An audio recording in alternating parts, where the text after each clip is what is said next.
Bismillahirrahmanirrahim. Assalamualaikum warahmatullahi wabarakatuh. Kaifa haluk teman-teman? Hari ini kita belajar lagi dengan materi yang sama, daur hidup makhluk hidup.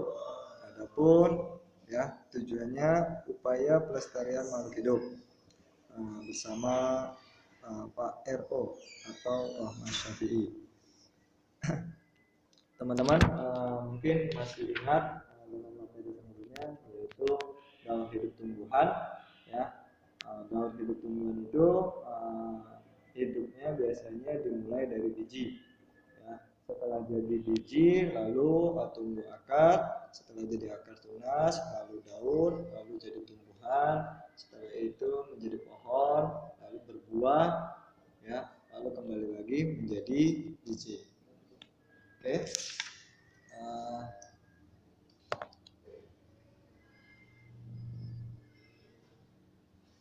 Upaya pelestarian makhluk hidup, ternyata hewan dan tumbuhan bermanfaat bagi manusia. Hewan dan tumbuhan memiliki peran masing-masing. Yang pertama sebagai sumber ilmu pengetahuan, yang kedua bermanfaat untuk sumber pangan dan obat-obatan, yang ketiga menjaga keseimbangan lingkungan dan alam sekitar. Tujuannya apa sih kalau kita melakukan pelestarian? Tujuannya agar hewan dan tumbuhan tidak punah, teman-teman.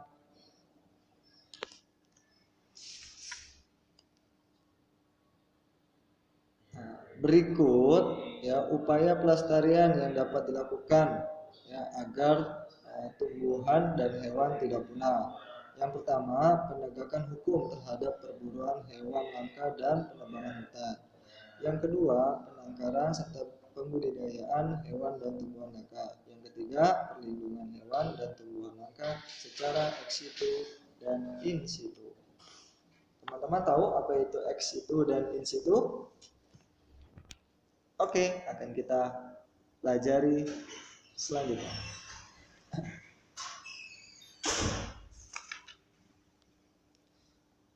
Yang pertama, penegakan hukum terhadap perburuan hewan langka dan penebangan hutan.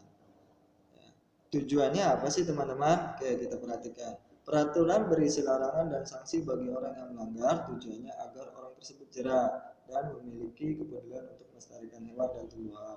Peraturan dapat mengurangi jumlah hutan yang harus ditebang dengan menerapkan sistem tebang pilih tanaman dan reboisasi. Yang kedua, penangkaran serta pembudidayaan hewan dan tumbuhan langka.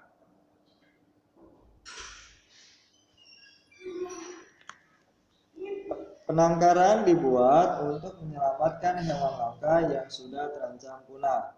Tumbuhan langka dengan cara melakukan budidaya agar tidak cepat punah juga, teman-teman.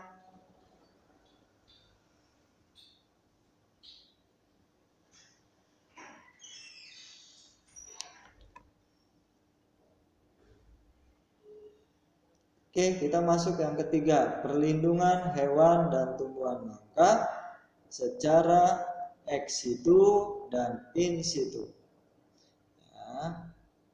Perlindungan bagi hewan dan tumbuhan yang terancam punah dapat dilakukan dua cara. Yang pertama, in situ atau perlindungan di dalam habitat aslinya. Yang kedua, perlindungan di luar habitat aslinya atau ex situ. Perhatikan gambar tersebut ada cagar alam, ada suaka marga satwa, itu adalah contoh in situ. Sedangkan kalau kebun raya Bogor sama kebun Ragunan adalah ex situ. Contohnya. Selanjutnya, daftar hewan dan tumbuhan yang mendekati kepunahan atau terancam punah di Indonesia. Nah, ini adalah daftar hewan. Kita perhatikan ada badak Sumatera di Pulau Sumatera, ada harimau, ada gajah Sumatera, dan ada jarak Bali di Pulau Bali. Gajah Sumatera di mana, teman-teman? Ya, betul, di Pulau Sumatera. Sedangkan harimau Sumatera di Pulau Sumatera. Lalu selanjutnya adalah daftar hewan dan tumbuhan yang mendekati kepunahan atau terancam punah di Indonesia, yaitu berupa berupa tumbuhan langka. Yang pertama adalah yang pertama kamu perhatikan sebelah kiri itu adalah bunga Rafflesia, sedangkan yang kanan adalah bunga bangkai di Pulau Sumatera. Ya, lalu ada anggrek hitam di Pulau Kalimantan dan besu di Pulau Kalimantan, lalu pohon ulin di Pulau Kalimantan.